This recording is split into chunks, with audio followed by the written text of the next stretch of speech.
Ya,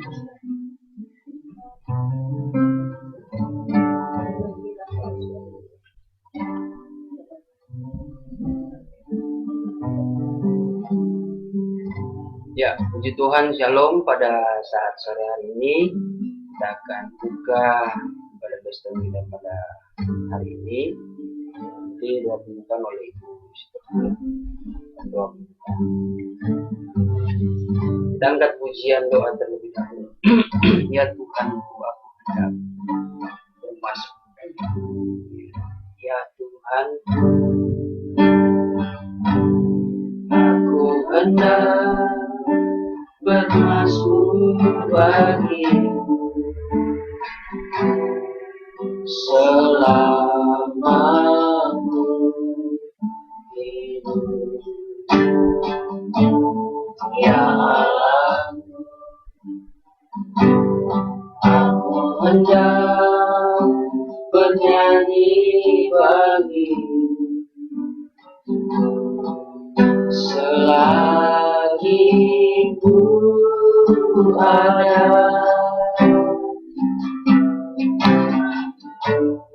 Inilah yang ku renungkan setiap waktu.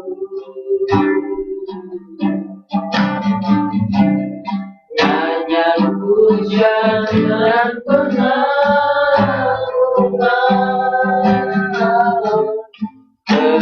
kepadamu.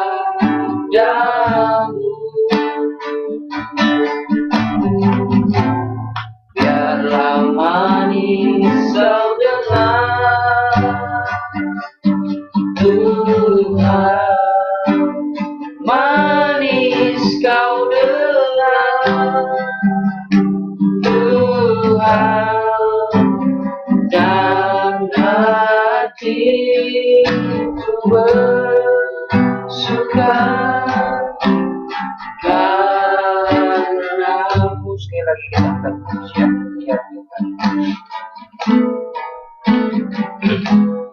Ya Tuhan, aku hendak bermasuk bagimu selama ku hidup. Ya Allahku, ya Allah, aku hendak bernyanyi bagimu selagi ku ada. Inilah yang ku renungkan setiap waktu. Nyanyian pujian dan pengagungan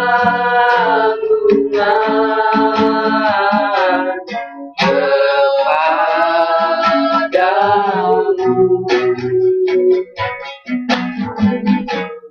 Biarlah manis kau dengar, Tuhan, manis kau dengar, Tuhan, dan hatiku bersuka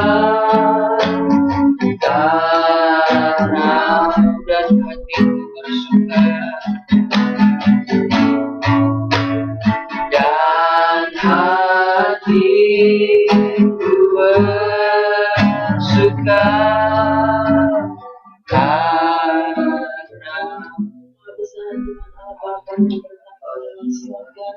Bapa yang kami panggil dan sembah Engkau dalam nama Tuhan Yesus Kristus, Gembala kami yang baik yang tidak pernah meninggalkan kehidupan kami. Sore hari ini Tuhan, hati kami penuh dengan ucapan syukur kepadamu karena perbuatan-Mu yang ajaib dan luar biasa dalam setiap kehidupan kami. Hingga sampai saat ini kami masih boleh sebagaimana kami ada ya Bapa. Semua ini adalah karena kasih kemurahan-Mu.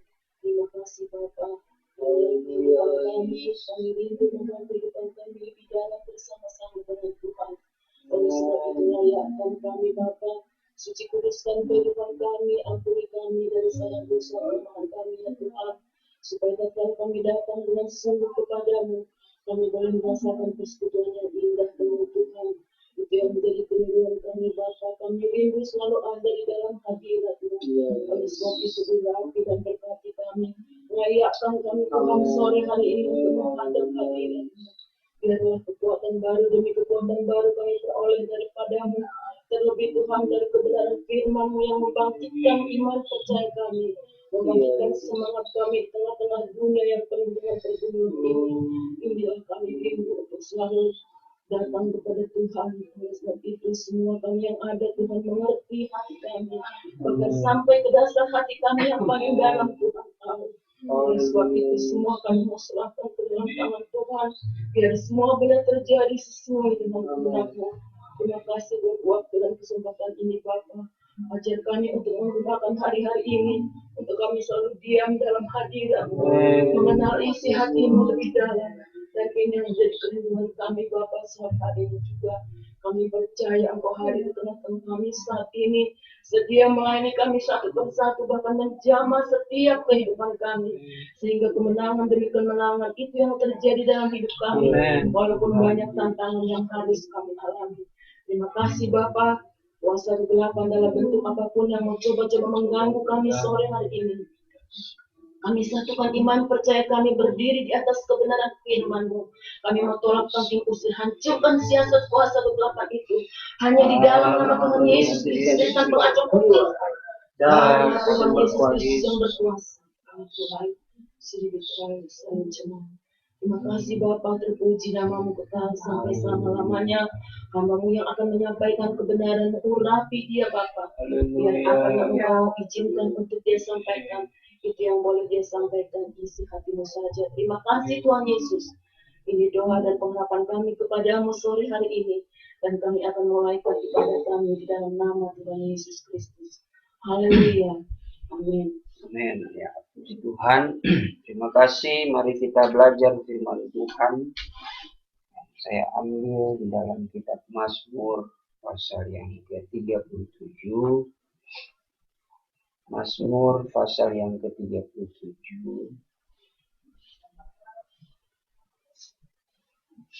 Ayat yang pertama sampai ayat yang keempat.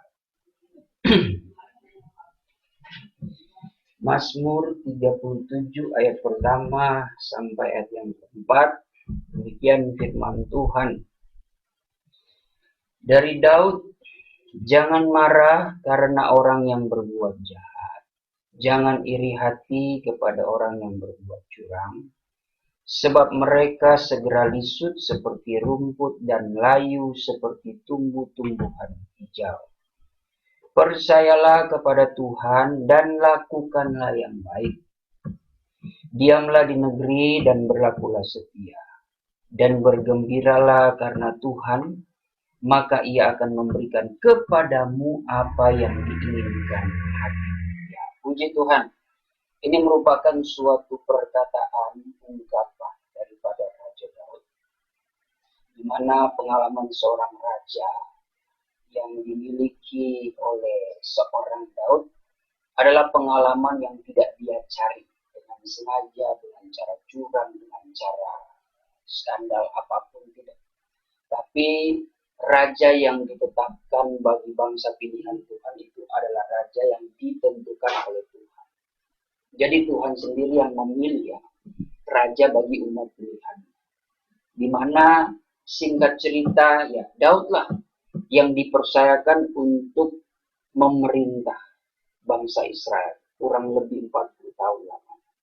Walaupun Daud ini mempunyai kekurangan, dia punya dosa, dia punya salah, tetapi satu yang Tuhan sukai dari diri Daud adalah kalau dia berbuat salah, dia cepat mengaku, dia cepat datang berdamai kepada Tuhan. Berbeda dengan raja sebelumnya, yaitu Saul.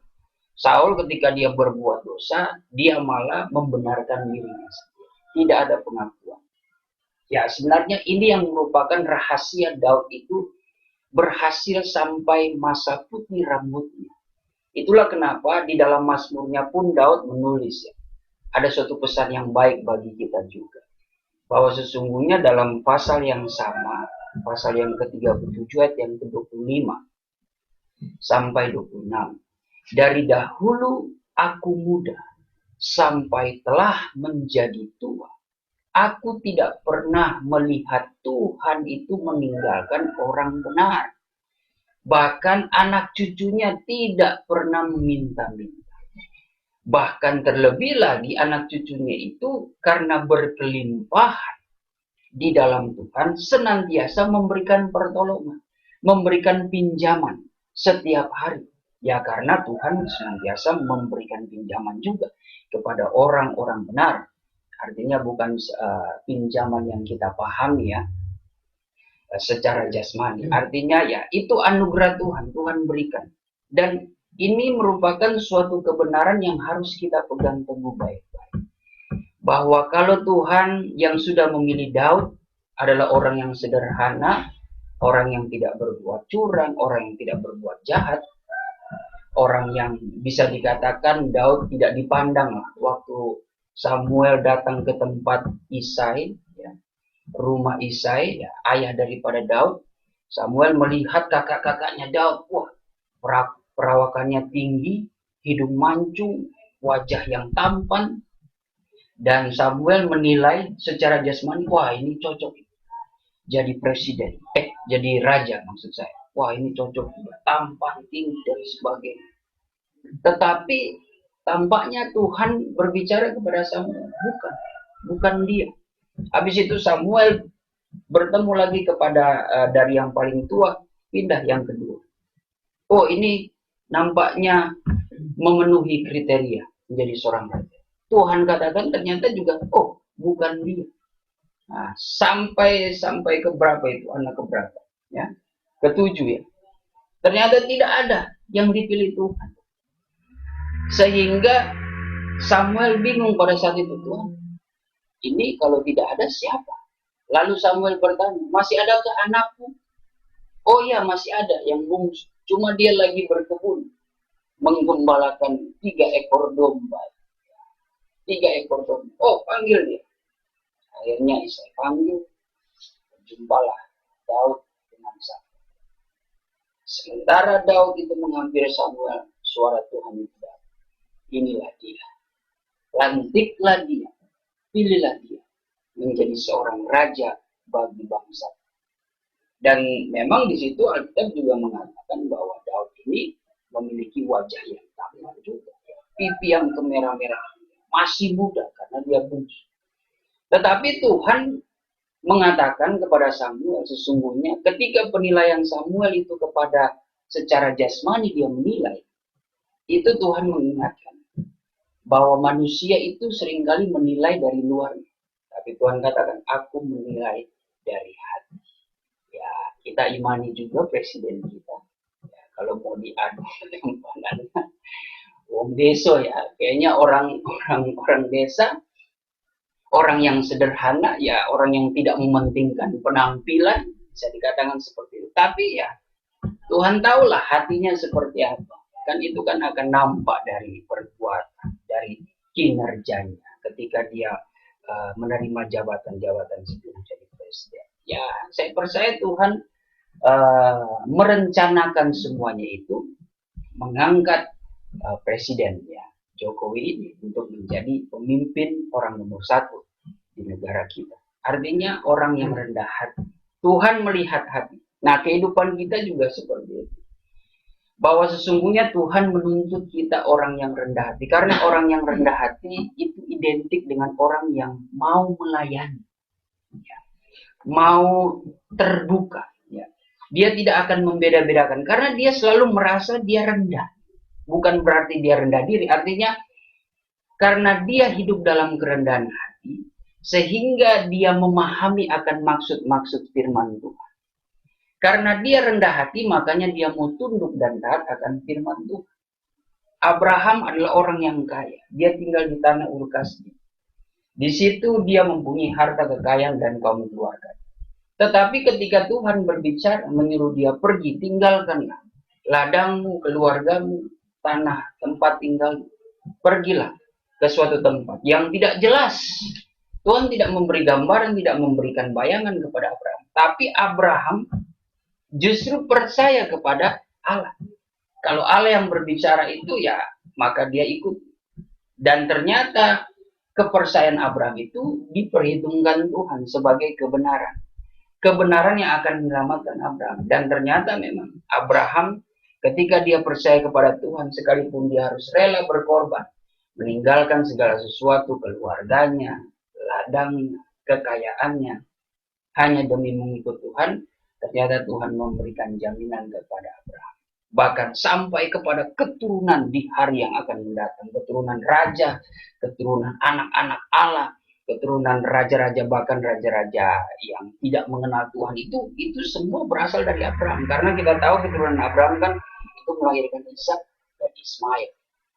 Jadi yang bisa kita pahami bahwa keturunan Ismail itu kan ya keturunan sebelah ya, sebelah Ismail, dan keyakinan mereka juga seperti kita ini anak-anak Abraham. Tetapi kita sendiri satu Bapa. Satu Bapa. Jadi sama-sama menerima berkat Tuhan.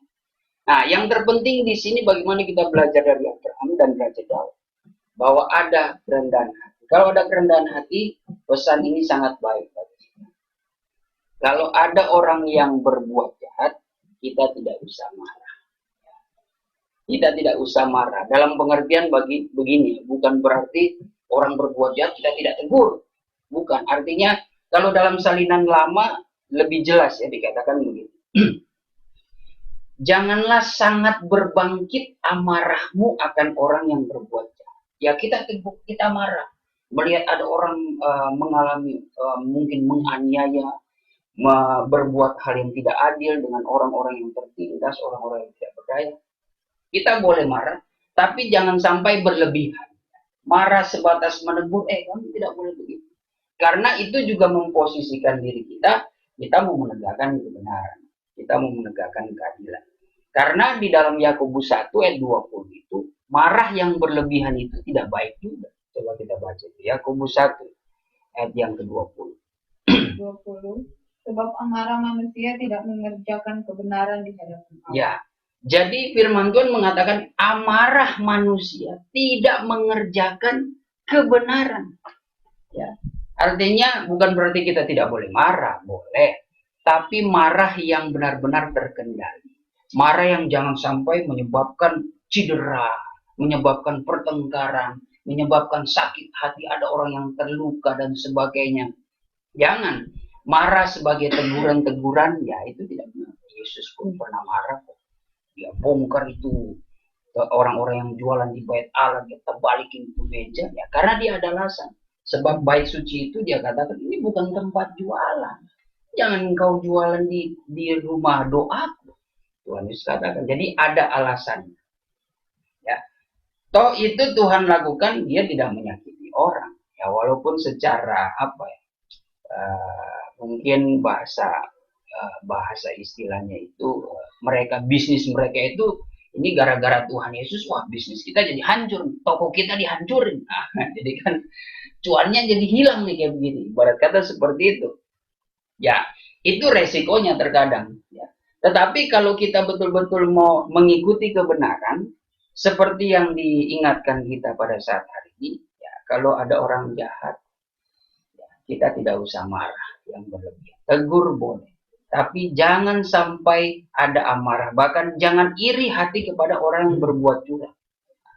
Apalagi di masa sulit ini, pasti orang ada yang tidak tahan imannya. Nah, dia sudah mulai ambil alternatif dengan cara-cara yang tidak baik.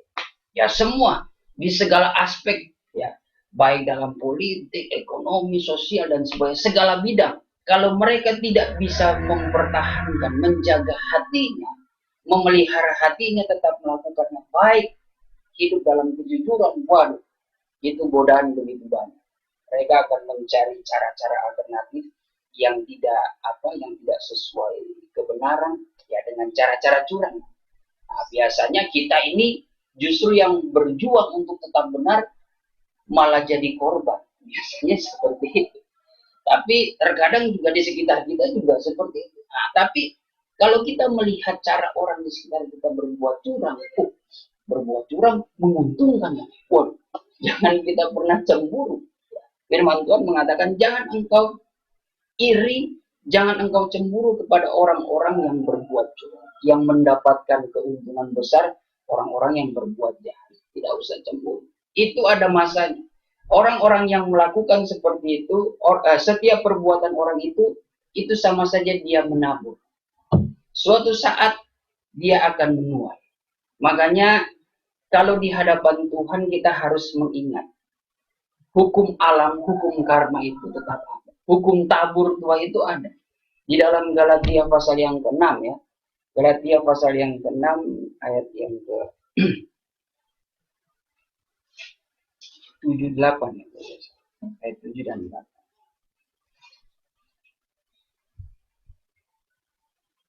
Silakan. Jangan sesat, Allah tidak membiarkan dirinya dipermainkan. Ya, jangan sesat, Allah tidak membiarkan dirinya dipermainkan. Karena apa yang ditabur orang itu juga yang akan dituai. Nah, apa yang ditabur orang itu juga akan yang dituai. Baik atau buruk. Kalau hukum keadilan itu sumbernya daripada Allah, ya Allah tentu memegang neraca ya, timbangan yang jujur.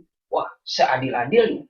Mungkin kalau di bangsa, ya kalau di dunia ini banyak ya keadilan yang sudah tidak seimbang. Ya, keadilan itu seolah-olah menjadi buta. Nah, kita sudah lihat saja perkara-perkara yang terjadi, kasus-kasus korupsi, kasus korupsi itu seringkali hukumannya tidak sesuai lagi dengan hukuman justru masyarakat jelata, masyarakat bawah yang cuma mungkin mencuri dan sebagainya, itu pun karena kepepet, karena tekanan ekonomi, itu pun dia cuma karena berbuat hal-hal nekat ya, walaupun itu salah juga. Namun hukuman itu justru seolah-olah tidak adil. Ya itu terjadi di mana-mana sih sebenarnya, terjadi di mana-mana. Nah, tetapi kalau di dunia itu sesungguhnya tidak bisa menegakkan keadilan, tapi jangan sampai ya, jangan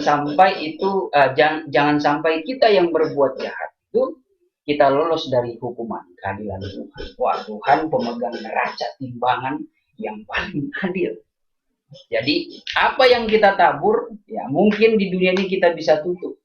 Kita bisa merasa aman, kita terhindari, kita tidak terjerat hukum, padahal kita sudah berbuat curang, kita mendapatkan cara-cara yang tidak baik, tapi kita tidak ditangkap dan sebagainya. Tapi Tuhan menilai semuanya. Apa yang kita tabur, itu yang akan kita tuai. Makanya ayat selanjutnya coba tadi baca. Ayat 8. Sebab barang siapa menabur dalam dagingnya, ia akan menuai kebinasaan dan kerugian. Tapi barang siapa menabur dalam roh, ia akan menuai hidup yang kekal dari Allah. Menabur dalam daging maksudnya menabur dengan benih nafsu. Nafsu manusia itu kan kalau sudah tidak terkendali itu pokoknya udah nggak baik. Perbuatannya itu udah nggak benar. Udah pokoknya apa yang dia, walaupun itu perbuatan jahat, bagi dia, nafsunya dia itu dia anggap betul. Nah, kalau kita menabur dengan nafsu, dengan daging, kita akan menuai juga kebinasaan. Itu firman Tuhan. Jadi ada ganjaran. Tapi kalau kita menabur dengan roh, roh Tuhan ini mengajarkan kita melakukan hal-hal yang baik. Menabur yang baik.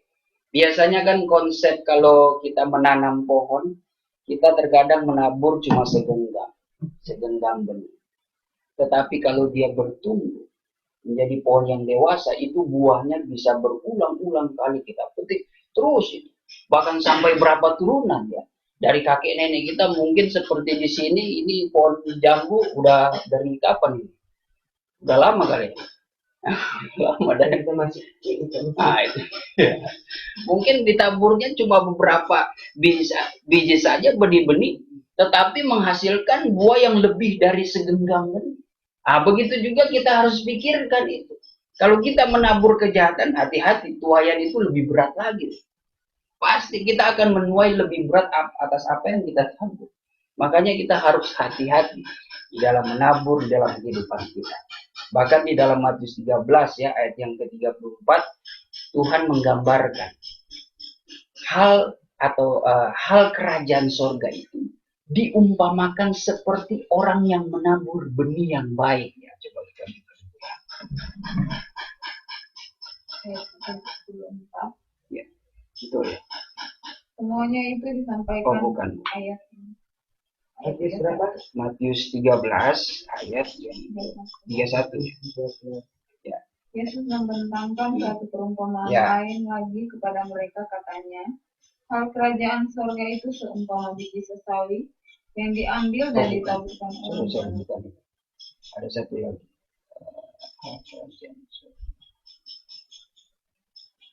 Oh, ayat yang ke-24 maksud saya. Matius 13 ayat yang ke-24. 24, Yesus membentangkan satu perumpamaan lain lagi kepada mereka, katanya, hal kerajaan sorga itu seumpama orang yang menaburkan benih yang baik di ladangnya. Tetapi pada waktu semua orang tidur, datanglah musuhnya menaburkan benih lalang di antara gandum. Ya, sampai di situ saja. Jadi hal kerajaan sorga itu, hal kekayaan sorga itu sebenarnya digambarkan seperti orang yang menabur benih yang baik. Kita ini adalah penghuni sorga. Biasakan hidup kita ini kita dorong untuk menabur kebaikan. Ya walaupun seringkali dalam proses kehidupan kita menabur kebaikan, kok responnya dari manusia itu jahat. Ya. Tentu kita harus pahami, saya percaya bukan di situ tujuan kita. Karena kita harus yakin, di saat kita menabur benih yang baik, ingat Tuhan tadi katakan, Tuhan tidak pernah dipermainkan dan tidak suka dipermainkan. Artinya dalam keadilan Tuhan tetap tegakkan. Orang yang menabur kebaikan, dia pasti dalam janji Tuhan akan menuai kebaikan. Jadi kalau kita sudah menabur kebaikan dengan ketulusan, lalu ada hal-hal kok jadi kita ini terzolimi, kita difitnah dan sebagainya. Itu belum saat, berarti itu bukan saatnya kita menuai, tapi itu merupakan proses. Proses apakah walaupun keadaan sulit, keadaan sukar, keadaan yang menyesakan itu, kita masih tetap menabur kebaikan. Ini juga merupakan suatu prinsip iman kita sebagai orang percaya. Ketika kita dijahati, sebisa mungkin kita balas dengan kebaikan. Coba kita buka Roma 12 ayat yang ke 14. 14 dan ayat 21. Roma 14 Roma 12 ayat 14 dan 21. Ayat 14. Berkatilah siapa yang menganiaya kamu, berkatilah dan jangan mengutuk. Berkatilah siapa yang menganiaya kamu. Saudara menjalani kehidupan, ya terkadang kita teraniaya lewat omongan orang, kita teraniaya lewat fitnahan orang, kita teraniaya lewat bicara orang, ucapan orang yang jelek-jelek tentang diri kita. Ya, tetapi di sini ternyata Tuhan mengajarkan kepada kita, yaitu kita membalasnya dengan berdoa dan tetap memberkati. Karena hukum tabur tuai tetap ada. Kalau kita membalas juga sama seperti orang lakukan kepada kita, ya perbedaannya kita dengan mereka. Mereka punya cara sendiri, kita juga punya sendiri. Tapi intinya kita sama-sama melakukan kejahatan. Tapi kalau kita betul-betul hidup dalam kebenaran, tantangannya bahkan ujian iman kita masih tetap tinggal dalam kebenaran, kita tetap teguh nggak iman kita. Walaupun kita menuai seolah-olah menuai kejahatan, menuai rasa sakit, tapi kita tetap menabur kebaikan. Wah, itu hal yang luar biasa. Karena memang disitulah yang disebut orang-orang yang akan tinggal di dalam kerajaan. Dia akan tetap menabur benih kebaikan. Bahkan ayat 21 apa? Ayat 21. Janganlah kamu kalah terhadap kejahatan. Jangan kalah kepada kejahatan. Kita jangan menyerah dengan hal-hal yang jahat. Ya, terus. Tetapi kalahkanlah kejahatan dengan kebaikan. Nah, jadi kita jangan menyerah dengan kejahatan, bukan berarti kita mau berbuat, membalas lebih jahat lagi, bukan. Jangan menyerah dengan kejahatan, tetapi bagaimana kita tetap berbuat baik, pertahankan kebenaran itu. Ya walaupun realitanya seringkali sulit ya. Pasti kedagingan manusia itu rasanya ingin membalas jahat dengan jahat, tapi kita ini dituntut sebagai orang percaya bahwa kita jangan sampai kalah dengan kejahatan. tapi kita tutupi, kita kalahkan kejahatan itu dengan melakukan kebaikan. Bahkan ayat yang ke-19 tadi, coba naik sedikit, dan 20, Tuhan ajarkan, jikalau seterumu, jikalau musuhmu itu ya, lapar, nah di situ engkau memberi makan.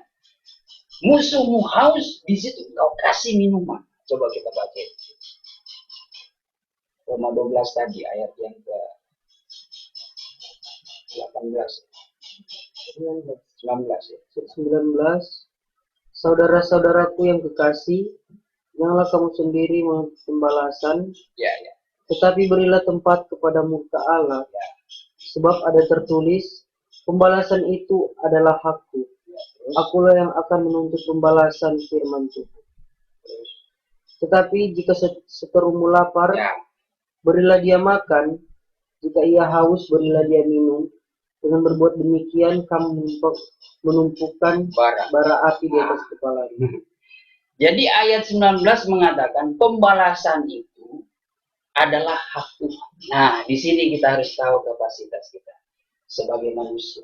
Kita mempunyai hak yang adil. Ya, tentu jenjangnya itu yang kedua di bumi ini yaitu pemerintah. Makanya Allah senantiasa berdiri. Allah selalu ada bagi pemerintah yang senantiasa menegakkan keadilan dan menegakkan kebenaran di setiap bangsa. Tetapi di lain sisi, saudara, hubungan kita dengan Tuhan, kita sebagai orang-orang yang hidup dalam kebenaran, kita harus tahu hakim yang paling adil adalah Tuhan. Kita kalau menuntut balas, ya, biarlah kita serahkan kepada Tuhan. Ya, jangan pakai dengan cara kita sendiri. Coba kalau kita seringkali melihat berita, lihat cara manusia kalau ketemu maling. Kemarin di Madura saya dengar berita maling dibakar hidup-hidup. Maling motor, sama motornya itu dibakar. Itu kerumunan orang. Tapi ya kalau sudah ditunggangi iblis, orang pun mereka setuju. Ini berbahaya loh, seperti ini. Ini betul-betul sudah dikuasai. Harusnya kan ya mungkin ada orang yang simpati seperti ini. Tapi biasa kebenaran itu seperti minoritas ya. Sehingga mereka pun mau membela kasih. Saya juga yang kena korban. Biasanya seperti itu. Nah, memang di sini kita bisa mengerti. Kalau kita hidup dalam kebenaran ya kita hanya bisa berdoa. Biar Tuhan pada akhirnya yang akan menghakimi orang-orang tersebut. Orang kalau sudah menghakimi dengan caranya, itu tidak pakai lagi mau pakai muka kita undang-undang begini ada syaratnya, tidak. Ukuran saya tidak ada ampun. Bisa. Ukuran nafsu kita itu memang tidak terkendali dan iblis suka itu. Nah, makanya lewat firman Tuhan saat ini justru kita diberikan gambaran teknis. Pertama, kita serahkan kepada Tuhan. Entah kapan cara Tuhan itu menghakimi, membalas apa yang dia sudah tabur, itu keadilan Tuhan.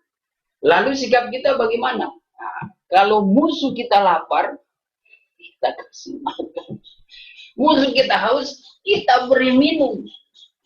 Tanpa kita sadari itu sudah ditaruh bara. Seolah-olah di hadapan Tuhan itu bara, maksudnya itu membuat tangan Tuhan itu lebih cepat beracara. Karena Tuhan selalu berada di pihak yang benar.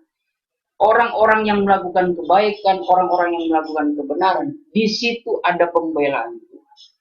Ya, Tuhan lebih lega lagi, wah ini anakku, ya, hambaku sudah melakukan kebaikan kok.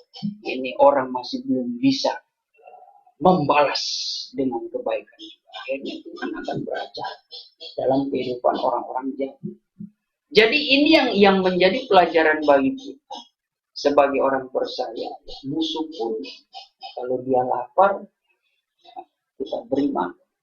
Kalau dia haus, kita beri minum. Itu teknis cara kita menghadapi musuh. Ya walaupun biasanya perasaan orang beda-beda ya. Kadang ada yang proses butuh waktu. Hati kita kan tidak mudah itu berubah. Terkadang kita butuh waktu, butuh renungan, butuh pemulihan supaya kita bisa membalas musuh-musuh orang yang jahat kepada kita itu, kita bisa balas dengan kebaikan. Ya itu tidak masalah. Yang penting kita ini mau taat melakukan kebenaran supaya Suatu saat ada waktunya pemisahan seperti Maleakhi 3 yang coba kita baca. Maleakhi 3 ayat yang ke-18. Kita ini masuk kepada kelompok yang benar. Coba kita baca. Maleakhi 3 ayat 18. Maka kamu akan melihat kembali perbedaan antara orang benar dan orang fasik, antara orang yang beribadah kepada Allah dan orang yang tidak beribadah kepada-Nya. Ya, akan ada masanya itu Tuhan bedakan. Wah. Kalau Tuhan sudah membeda-bedakan begitu, itu tandanya sudah akhir zaman. Itu sudah kedatangan. Jadi, kalau sudah dipisah seperti itu, berarti sudah siap menerima ganjaran. Yang berbuat jahat, dia akan menerima ganjaran, dia akan menuai kejahatan, kebinasan. Yang berbuat baik, dia akan menuai kerajaan surga. Kehidupan yang dijamin oleh Tuhan. Makanya ayat pertama ini, di dalam ayat pokok kita tidak usah cemburu dengan berkat-berkat ya. Maksudnya dengan keberhasilan mungkin sekitar kita ada orang kok jahat tapi tampaknya semakin melimpah-limpah. Keusahaan itu semakin maju. Padahal saudara mungkin diizinkan Tuhan melihat, wah ini cara-caranya tidak baik. Tapi kita menghadapi orang-orang seperti itu, kita doakan dia supaya dia betul-betul boleh sadar dan kembali kepada jalan yang benar. Kita jangan cemburu, mungkin karena kita sudah cemburu, iri, dengki dan sebagainya, kita pun mau bersaing, akhirnya mengikuti dengan cara yang sama. Ini Tuhan tidak suka. Tetapi kita biarlah tetap bertahan. Pasti Tuhan akan pelihara, saudara. Pasti Tuhan akan pelihara. Karena ada ayat mengatakan seperti bangsa Israel yang dibawa ke tempat kediaman suci, ke tempat kediaman bukitnya Tuhan, yaitu berbicara tentang pergumulan Tuhan dan kemenangan di dalam Tuhan. Firman Tuhan mengatakan perlahan-lahan Tuhan membimbing dia. Artinya dia pelan-pelan, tidak instan, tidak cepat, tapi pelan-pelan. Kalau kita hendak mau diberkati, tujuan kita itu bukan kekayaan. Kekayaan itu adalah dampak, efek dari kita sudah melakukan hal yang benar. Jangan kita tujuan kekayaannya itu yang jadi tujuan, itu salah. Tapi tujuan kita melakukan hal yang benar. Kalau kita sudah melakukan hal yang benar, ada janji Tuhan. Di dalam Amsal 22 ayat yang keempat, coba kita baca. Amsal 22 ayat yang keempat ya. Ganjaran kerendahan hati dan takut akan Tuhan adalah kekayaan. Ya, ganjaran kerendahan hati dan takut akan Tuhan adalah kekayaan, kehormatan dan kehidupan. Kehormatan dan kehidupan. Jadi jangan terbalik. Jangan kita incar kekayaan, incar kehormatan supaya kita dihormati manusia dan incar hidup yang bahagia. Tapi kita mengabaikan hidup kita yang takut akan Tuhan. Kita mengabaikan sikap kerendahan hati. Ini yang salah. Ini yang orang-orang yang pengennya instan. Makanya tujuan mereka, perspektif mereka mengincar kekayaan. Makanya dalam firman Tuhan coba ubah itu pikiran manusia. Itu pun kalau manusia yang takut akan Tuhan, dia akan tunduk mengerti maksud firman Tuhan. Bahwa sesungguhnya caharilah dahulu kerajaannya dan kebenarannya, baru yang lainnya Tuhan akan bekerja, menambahkan berkat-berkat. Tuhan tahu kok ketulusan hati kita. Tapi kalau kita sudah berpikir, saya ingin menjadi orang kaya, sudah salah. Tanpa kita berpikir itu prosesnya, saya percaya orang-orang yang berhasil itu, ya para elit-elit global, terlepas dari kekurangan, mereka itu usaha dari bawah, sudah. Usaha dari bawah naik turun grafik kehidupan mereka. Tidak mudah. Ada harga yang harus mereka bayar sehingga mereka boleh mencapai kepada kesuksesan. Yang salah adalah mereka yang ingin cepat menjadi kaya. Karena ada firman Tuhan ya di dalam Amsal 13. Amsal 13.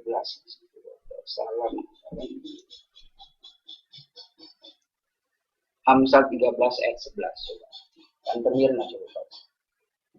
Harta yang cepat diperoleh akan berkurang. Harta yang cepat diperoleh akan berkurang. Tetapi siapa dengan produk sedikit demi sedikit menjadi kaya. Nah, tetapi siapa yang menimbun sedikit demi sedikit, itu akan menjadi kaya. Ya. Bahkan ada ayat mengatakan bahwa ya ada orang ya yang justru menyebar harta itu tidak berkekurangan. Coba kita baca dulu ya. Kita cari Amsal. Di Amsal.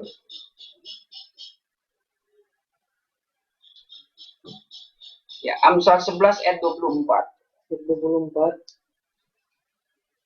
Ada yang menyebar harta tetapi bertambah kaya. Ada yang menyebar harta tetapi tambah kaya dia. Ya, terus ada yang menghemat secara luar biasa namun selalu berkekurangan. Menghemat secara luar biasa. Oh, berlebihan ini emang. Ini udah menjurus ke pelit ya. Dia berusaha untuk tahan sini, tidak mau bagi-bagi. Anaknya sendiri, istrinya sendiri tidak mau dibantu. Ini kan hemat, ini demi masa depan, ya betul. Tapi kalau ini kan kalimat menghemat secara luar biasa, berarti terlalu menghemat. Ya walaupun saya baca artikel beberapa hari yang lalu, ya seorang pengusaha di mana dia menghemat sejak dia sekolah, duduk di bangku sekolah, dia menghemat dengan uang jajannya. Artinya ya dia sewajar-wajarlah dia mencoba hidup hemat, ya apa yang tidak penting ya dia tidak perlu beli. Kalau anak-anak zaman sekarang kan rasanya apa yang dia lihat tidak beli, apa yang dia rasa suka langsung beli, tidak peduli. Yang penting rasa sukanya itu tidak puaskan gitu. Walaupun ya udah ngutang-ngutang juga jatuhnya. Ya, tapi disinilah memang orang-orang yang seperti itu orang yang bijaksana, yang menimbun perlahan-lahan sedikit demi sedikit, itu bisa akan menjadikan kaya. Artinya dia akan mengalami suatu proses yang ada pembelajaran di dalam proses. Tapi kalau orang yang ingin menjadi kaya cepat, ya justru akan mengalami kekurangan. Karena motivasinya itu sudah tidak baik. Tetapi ya itulah diingatkan bagi kita. Makanya kalau kita kembali lagi kepada Mazmur tadi, Mazmur 37, orang-orang yang ya, sebab mereka segera lisut seperti rumput dan layu seperti tumbuh-tumbuhan hijau. Jadi tidak ada harapan bagi orang-orang jahat, orang-orang yang berbuat curang, artinya orang-orang yang mengambil jalan pintas bukan dengan cara yang baik. Di masa sukar ini ya banyak sekali cobaan, tawaran-tawaran dunia. Orang-orang terkadang karena ya tekanan, mereka mungkin tidak ada pedoman, tidak ada dasar kebenaran di dalam hatinya, sehingga mereka pun begitu mudah tergoda dengan rayuan iblis, sehingga mereka mulai melupakan firman Tuhan dan mengikuti kehendak ego. Akhirnya salah jalan. Apa yang mereka anggap benar ternyata itu justru malah membinasakan. Firman Tuhan mengatakan bahwa ada disangka orang itu jalan itu lurus, tetapi ujungnya ujungnya kebinasaan. Jadi segala sesuatu kita harus berserah kepada Tuhan. Dalam Amsal 19 itu pun mengatakan bahwa banyak rancangan manusia, tetapi keputusan Tuhan pun yang akhirnya menentukan. Dan sesungguhnya rancangan-rancangan Tuhan, kalau kita senantiasa berharap kepada Tuhan, saya percaya Tuhan akan menyediakan segala sesuatu apa yang kita ingin. Seperti tadi kan ayat terakhir, bergembiralah karena Tuhan, maka Ia akan memberikan kepadamu apa yang diinginkan hati. Tuhan tidak akan dalam tanda kutip meragukan hati kita. Kalau kita sudah betul-betul tadi ayat 3, percayalah kepada Tuhan dan lakukanlah yang baik. Ya. Diamlah di negeri dan berlakulah setia. Kalau di ayat 3 ini kita betul-betul setia, wah Tuhan pun tidak akan ragu-ragu memberkati kehidupan kita. Karena rohani kita sudah terbentuk dengan firman Tuhan. Maka Tuhan memberi jaminan, bergembiralah karena Tuhan. Artinya kalau kita diberkati Tuhan, jangan lupa mengucap syukur kepada Tuhan. Lalu Ia pun akan memberikan kepadamu apa yang diinginkan hati. Tuhan pasti akan menyediakan. Ya, di hari-hari ini masa-masa sukar, ya sesungguhnya pengenapan firman Tuhan itu pasti akan terjadi, cepat atau lambat. Di dalam Amsal 11 ayat yang keempat mengatakan, di masa-masa sukar harta tidak berguna, tetapi orang yang hidup melakukan kebenaran dia akan mendapatkan selamat. Dia akan selamat dari tahun kekeringan. Dia akan selamat dari tahun-tahun masa susah. Karena Tuhan sendiri yang akan menyelamatkan. Makanya ya berusahalah kita untuk mencari Tuhan. Mencari kebenaran, kerajaannya terlebih dahulu. Lalu yang lainnya itu Tuhan beres. Gampang. Jadi di dalam ayat bahwa kita diajarkan ingatkan bahwa sesungguhnya kita jangan berlaku. Kita jangan iri dengan orang yang berbuat curang juga. Orang yang jahat kita berusaha tetap berbuat baik. Dan yang kedua, bagaimana kita tetap setia, tetap hidup jujur di hadapan Tuhan. Ya, sebagai ayat terakhir di dalam Yesaya pasal yang ke-33 ayat 15. Ya. Itu menjadi ayat hafalan kita. Yesaya 33 ayat yang ke-15. Ya. Ayat 15. Ya. Orang yang hidup dalam kebenaran, yang berbicara dengan jujur, orang yang hidup dalam kebenaran dan yang berbicara jujur, yang menolak untung hasil pemerasan, lalu yang menolak untung hasil pemerasan. Wah, ini sudah terjadi di bangsa kita ini. Malah mereka bukan menolak, tapi mereka setuju. Wah, hasil-hasil pemerasan. Makanya ada ayat firman Tuhan, harta kekayaan itu tebusan nyawa seseorang. Terkadang kekayaan yang kita peroleh tanpa kita sadari itu adalah kekayaan yang diambil paksa dari orang-orang, ya mungkin orang-orang yang tidak mampu, orang-orang yang sebenarnya membutuhkan, yang mengalami kekurangan. Ya, terkadang kita tidak menyadari, bahkan dalam keadaan kekayaan kita secara jasmani sesungguhnya itu juga mengancam nyawa kita. Karena kekayaan itu adalah tebusan nyawa seseorang. Terus tadi yang mengebaskan tangannya supaya jangan menerima suap, yang mengebaskan tangannya, dia tidak menerima suap. Ya, sekarang banyak sekali kasus-kasus suap ya, banyak yang masuk di KPK sampai ditangkap.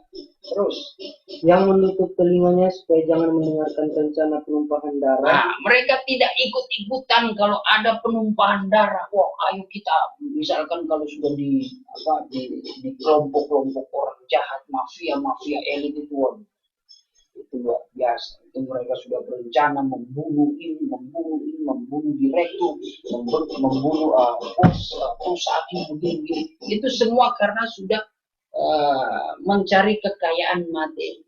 Terus yang menutup matanya supaya jangan melihat kejahatan. Yang menutup matanya, mereka adalah orang-orang yang hidup dalam kebenaran. Mereka tidak mau melihat segala jenis kejahatan. Tawaran-tawaran yang nampaknya manis, yang nampaknya menjanjikan, tapi itu membawa kepada kehancuran, kebinasaan. Mereka menutup mata itu. Terus dialah seperti orang yang tinggal aman di tempat-tempat justru mereka inilah yang akan menjadi orang yang tinggal diam dan aman di tempat-tempat tinggi. Artinya kehidupan kita itu diangkat oleh Tuhan. Kalau Tuhan yang sudah mengangkat kehidupan kita, seorang manusia pun di muka bumi ini tidak ada yang bisa merendahkan kita. Terus bentengnya ialah kubu di atas bukit batu. Bentengnya ialah kubu di atas bukit batu. Ini menggambarkan kehidupan orang percaya. Benteng, kubu pertahanannya. Ya, pendiriannya itu di atas batu. Batu berbicara Kristus. Kristus adalah batu karang. 1 Korintus 10 ya. Ayat yang keempat. Kristus adalah batu. Itu menjadi landasan kita. Pendirian kita diteguhkan, ya. Iman kita teguh untuk tidak terpengaruh berbuat curang, mengambil jalan-jalan pintas yang tidak sesuai dengan kebenaran, dengan cara-cara jahat, dengan cara-cara perbuatan yang tercela. Tapi kita tetap setia, walaupun ya tantangan begitu banyak, tapi kita tetap berdiri teguh. Aku tetap melakukan kebenaran. Terus rotinya disediakan, air minumnya terjamin. Rotinya disediakan. Dan airnya itu, roti dan airnya itu terjamin. Tuhan pasti akan memberikan kecukupan. Asalkan kita betul-betul mau setia melakukan yang baik. Percayalah kepada Tuhan. Jangan bersandar kepada pengertian kita sendiri. Dan lakukanlah apa yang baik yang Tuhan kehendaki. Kita mengerti perbuatan-perbuatan baik itu kita dapati dari firman. Kalau kita sudah tahu cara berbuat baik dan tidak melakukannya, Yakobus mengatakan dia adalah orang yang berdosa. Puji nama Tuhan. Mari kita berdoa. Yesus, Kau sungguh baik. Yesus, namamu indah. Yesus, cinta Kau selalu ku tinggikan, ku agungkan selamanya. Yesus, Kau sungguh baik. Yesus, Kau sungguh baik. Yesus, namamu indah. Yesus, ku cinta Kau selalu, cinta selalu ku tinggikan, ku agungkan selamanya. Ku mau memuji, ku selalu pujimu, ku mau menyembahmu, ku selalu sembahmu. Kau yang layak terima semua pujian, kemuliaan hanya bagi Tuhan. Terima kasih Tuhan. Pada kesempatan siang sore hari ini kami boleh dibekali dengan firman-Mu, dan biarlah kebenaran firman-Mu tertanam di hati kami Tuhan, menjadi benih yang hidup yang akan bertumbuh, berbunga dan berbuah-buah di hadapan-Mu, mengubahkan dan mengajarkan kami agar kami menjadi pribadi yang memiliki karakter sama seperti-Mu ya Yesus, yang boleh menjadi berkat Tuhan, yang boleh menjadi terang bagi dunia ini. Walaupun ketika kami Tuhan menghadapi setiap tantangan cobaan yang ada begitu banyak, seringkali Tuhan kami ingin undur, seringkali Tuhan kami tidak berdaya, tapi kami percaya firman-Mu yang selalu mengingatkan, menguatkan kami. Dengan kasih setia-Mu Engkau selalu menegur dan membangkitkan kami, untuk kami tetap konsisten Tuhan melakukan apa yang Engkau hendaki, apa yang Engkau sudah ajarkan dalam kehidupan kami, sebab Engkau sudah memberikan jaminan berkat-berkat di hari yang akan datang. Apa yang kami tabur dengan kebaikan, maka Engkau Allah sumber pancaran berkat akan memberkati kehidupan kami sebagai tuaian-tuaian yang akan kami peroleh Tuhan. Terima kasih Bapa. Oleh sebab itu Engkau ubahkan kehidupan kami Tuhan. Ampunilah jikalau kami telah berbuat salah Tuhan. Segala perbuatan-perbuatan yang kurang baik Tuhan. Segala keterbatasan kami, segala kelemahan kami Tuhan, ampuni. Namun baharui dan bersihkanlah hati kami dengan kuasa firman dan Roh-Mu, agar hidup kami ini Tuhan senantiasa diberkati, dibaharui dengan kasih kemurahan-Mu Tuhan. Terima kasih Tuhan, pada saat ini setelah kami bersekutu dengan firman-Mu, rindulah Tuhan kami mau datang bersujud menyembah Engkau dalam roh dan kebenaran. Di dalam hadirat-Mu kami boleh menemukan harta yang indah Tuhan, harta yang memberikan penghiburan, harta yang memberikan pemulihan dalam hidup kami, terlebih kekuatan iman, pengharapan kami tidak akan pernah hilang. Masa depan itu sungguh ada di dalam tangan-Mu Tuhan, sebab Engkau tahu segala pergumulan doa kami, sebab kami mempunyai beban bagi kaum keluarga kami mempunyai beban bagi setiap rencana-rencana hari depan kami Tuhan, sahabat karib kami, teman-teman rekan kami yang terutama Tuhan, anak-anak cucu kami Tuhan, orang tua kami Tuhan, itu yang kami bawa Tuhan di dalam penyembahan kami, agar Engkau boleh dapat menilik setiap hati kami Tuhan, dan mencurahkan berkat kemuliaan-Mu, menjaga memelihara kaum keluarga kami Tuhan. Terima kasih, biarlah dalam penyembahan Kau bangkitkan penyerahan kami, terlebih anugerah-anugerah roh-Mu Tuhan. Segala bentuk kuasa kegelapan yang mengganggu dengan berbagai cara. Demi nama Tuhan Yesus Kristus kami tolak, hancurkan semuanya itu darah Tuhan Yesus yang berkuasa. Terima kasih Tuhan, terpujilah nama-Mu. Kami siap menyembah Engkau dalam roh dan kebenaran. Haleluya.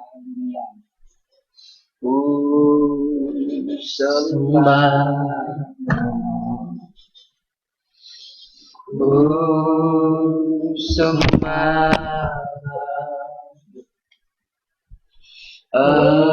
Engkau yang ada untuk sembah, sembah,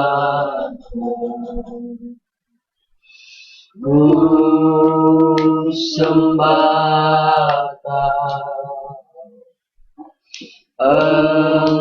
Engkau yang layak untuk sambung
nyatakanlah keinginan hati kita kepada Tuhan. Dia yang akan menjawab segala pergumulan hidup kita.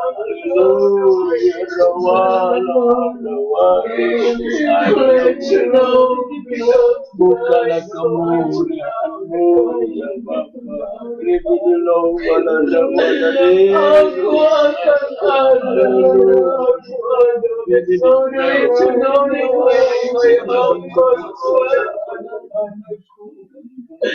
Aku berada di dalam yang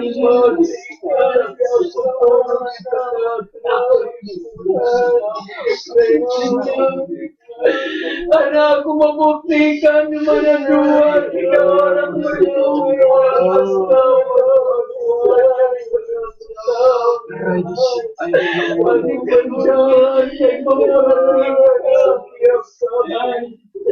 tidak ada satu yang aku lewati saat ini.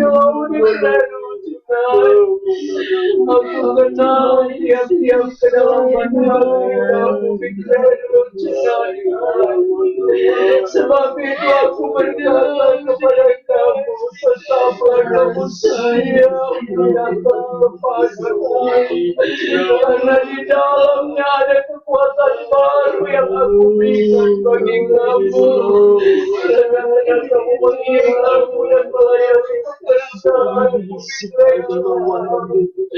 aku taruh sukacita dalam hidup kamu dengan benar-benar. Apa yang kamu kerjakan di dalam aku tidak akan terjadi sia-sia. Aku bertanya kepada kamu saat ini, adakah kamu mengasihi aku? Lady listen now in Christ. Kalau kamu mengasihi aku, tonight kasihnya Hamba-Mu dan anak-anak-Ku, aku dalam memanggil kamu dari kelaparan dalam dalam yang ajaib. Karena aku membutuhkan hidup dan tenaga kamu di dalam melayani Sebab itu aku minta bersungguh-sungguhlah kamu di hadapan maka kamu akan melihat apa yang akan terjadi dalam setiap kehidupan kamu. Sehingga apa yang menjadi doa-doa dan pergumulan kamu, aku sedia memberikan jawaban dan membuka jalan. Adakah kamu yakin itu hamba-Ku dan anak-anak-Ku? Perhatikan kamu baik-baik suaraku. Adakah kamu mengerti firman yang aku boleh sampaikan kepada kamu lewat hamba-Ku firman-Ku itu adalah aku sendiri. Sebab itu berbahagia bagi dia yang mendengar dan menaruh di dalam hatinya serta melakukan di dalam setiap kehidupan. Aku mau supaya kamu mencintai hamba-hambaku dan anak-anakku di masa-masa ini. Aku tetap membuktikan janji firman-Mu. Aku tetap memelihara kehidupan kamu di tengah-tengah kamu melayani pekerjaan. Mulai aku selalu sanggup mengadakan segala sesuatu dari tidak ada menjadi ada, agar kamu semakin yakin bahwa aku adalah Allah kamu yang setia. Dari sini kau pernah dipercaya senantiasa memberi apa yang kamu perlukan.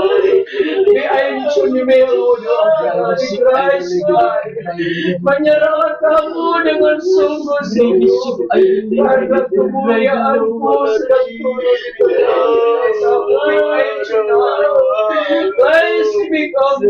di masa-masa ini kamu tidak perlu takut dengan keadaan yang terjadi dengan dunia ini. Satu hal yang kamu harus meyakini, bahwa aku tidak akan pernah membiarkan kamu. Aku tetap memelihara dan memberikan kecukupan setiap hari. Karena itu adalah janjiku kepada kamu, hamba-Ku dan anak-anak yang setia dan melakukan kehendak-Mu. Mengertikah kamu?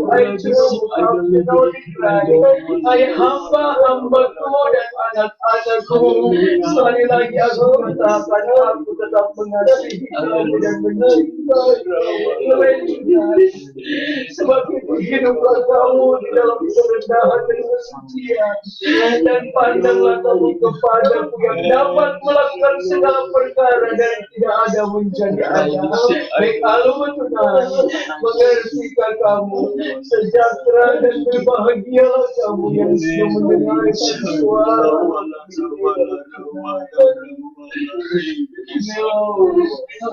Terima kasih Tuhan, terpujilah nama-Mu. Kami boleh merasakan jamahan dan lawatan-Mu Tuhan. Di dalam hadirat-Mu yang suci dan kudus adanya, di dalamnya kami menemukan jawaban yang pasti. Kami mengimani segala sesuatu pergumulan kami, Engkau yang akan menjadi pembela dalam kehidupan kami Tuhan. Diberkati Tuhan, Ibu Mirna, Engkau mengerti dalam segala pergumulannya, apa yang menjadi kerinduan hatinya, bahkan rencana-rencana di hari depannya Tuhan. Engkau memberkati Tante Mirna Tuhan. Biarlah Engkau yang senantiasa memberikan kekuatan, kesehatan, pemeliharaan-Mu yang sempurna, segala urusan-urusan yang dia kerjakan di selama Tuhan beliau ada di Jakarta ini. Engkau yang senantiasa membuka jalan Tuhan, sampai dia boleh Tuhan dapat merealisasikan rencana di hari depan untuk pergi ke luar negeri Tuhan. Terima kasih Bapa, diberkati segala keperluannya, diberkati segala kebutuhannya, kaum keluarganya Tuhan. Kami serahkan ke dalam tangan kasih-Mu ya Bapa, yang akan tetap Tuhan memberikan kerukunan dan memulihkan Tuhan, memberikan kesatuan, sehingga mengundang berkat damai sejahtera, sukacita yang daripada-Mu. Begitu juga hamba-Mu Tuhan, Ibu si tepung, kau mengerti Tuhan apa yang terkandung di dalam hatinya. Kiranya Engkau Allah sumber jawaban dalam setiap doa dan permohonannya Tuhan. Memberkati kehidupan hamba-Mu ini, bahkan kaum keluarganya, anaknya Pramono Tuhan diberkati oleh Tuhan. Bahkan Tuhan bersama dengan keluarganya di sana Tuhan. Ibu Moa bersama kedua anaknya Clarissa dan juga Arthur. Semua karena anugerah-Mu yang begitu indah telah memelihara, menjaga Tuhan dan melindungi keluarga Tuhan anakmu ini Pramono ya Bapak. Biarlah bersama dengan keluarga Moa di sana juga Engkau memberkati apa yang menjadi kebutuhan, keperluan keluarga ini. Tuhan Engkau Allah Jehovah Jireh yang akan menyediakan segala sesuatunya. Terima kasih Tuhan, begitu juga dengan keberadaan Ibu Sitepu di kota ini Tuhan. Kami percaya bahwa sesungguhnya harapan kami hanya di dalam tangan kasih-Mu Tuhan. Kami percaya Engkau yang mempedulikan Tuhan keberadaan hamba-Mu ini, sehingga apa yang menjadi rencana di hari depan Engkau pasti akan menyediakan dan membuka jalan Tuhan. Biarlah Engkau bertambah-tambahkan semangat kesungguh-sungguhan di dalam mempertahankan panggilan dan melayani pekerjaan-Mu Tuhan. Terima kasih Bapak kami Sisi Pastori diberkati Tuhan. Kaum keluarga kami pribadi lepas pribadi Tuhan, Engkau curahkan berkat kasih karunia-Mu Tuhan, yang senantiasa mempersatukan kami agar mengundang berkat sorgawi Tuhan dalam kehidupan kami. Begitu juga dengan keluarga jemaat Efrata maupun Goshen, diberkati Tuhan senantiasa. Biarlah semakin hari bertumbuh iman mereka sampai kepada iman yang sempurna yang dikehendaki Tuhan, dan itu akan mempengaruhi kehidupan pribadi kami yang senantiasa boleh menjadi terang, menjadi berkat dimanapun kami pergi dan berada.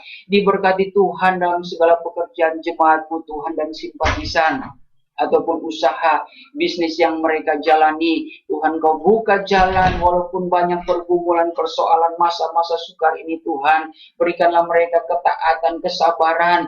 Kami percaya ketika kami mengandalkan Engkau, seperti firman-Mu memberikan jaminan bahwa orang yang senantiasa hidup dalam kebenaran, hidup dengan kejujuran, maka roti dan air minumnya Tuhan dijamin oleh-Mu Tuhan. Terima kasih Bapak, diberkatilah segala aktivitas sidang jemaat-Mu dan simpatisan. Apapun yang mereka kerjakan Tuhan, Engkau turut serta. Kami akan akhiri ibadah Beston kami pada saat hari ini dan menyambut kemenangan atas pergumulan kami. Biarlah mereka yang berpuasa Tuhan, Engkau kembalikan kekuatan baru. Terlebih kami percaya Engkau sudah memberkati kehidupan mereka secara rohani, bahkan juga secara jasmani. Terima kasih Bapak. Kami sudah berdoa dan ucap syukur dalam nama Tuhan Yesus Kristus. Haleluya. Saudara dan saudariku yang dikasihi Tuhan, terimalah berkat damai sejahtera yang dianugerahi oleh Bapa di surga, oleh cinta dan kasih sayang anaknya yang tunggal itu Tuhan Yesus Kristus, di dalam persekutuan Allah Roh Kudus, tinggal diam di hati kita, memberkati kita dan menyertai kita mulai hari ini sampai Tuhan Yesus datang kembali menjemput gerejanya di atas awan-awan dalam kemuliaan yang kekal sebagai Raja di atas segala raja. Haleluya, haleluya. Amin. Ya, puji Tuhan. Ibadah kita sudah selesai. Kita akan memberikan korban persembahan.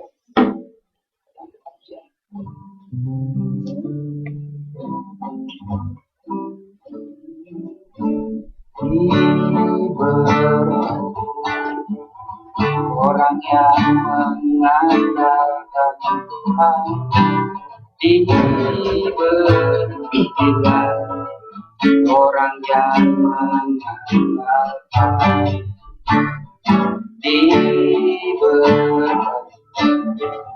Orang yang mengandalkan Tuhan, yang menaruh harapannya hanya kepada Tuhan, yang menaruh harapnya, yang menaruh harapnya hanya kepada Tuhan.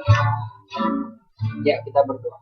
Terima kasih Bapa di sorga, kami sudah selesai ibadah kami. Biarlah apa yang kami sudah buat semuanya untuk menyenangkan dan memuliakan nama-Mu Tuhan.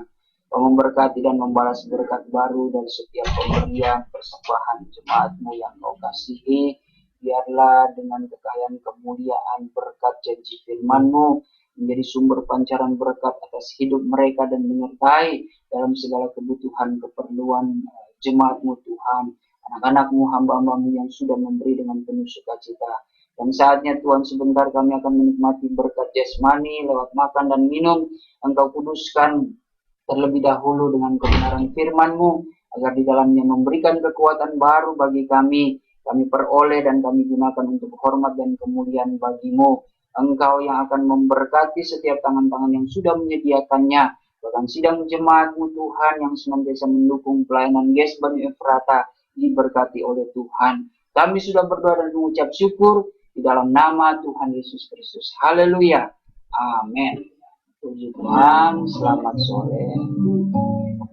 Tuhan Yesus memberkati. Shalom.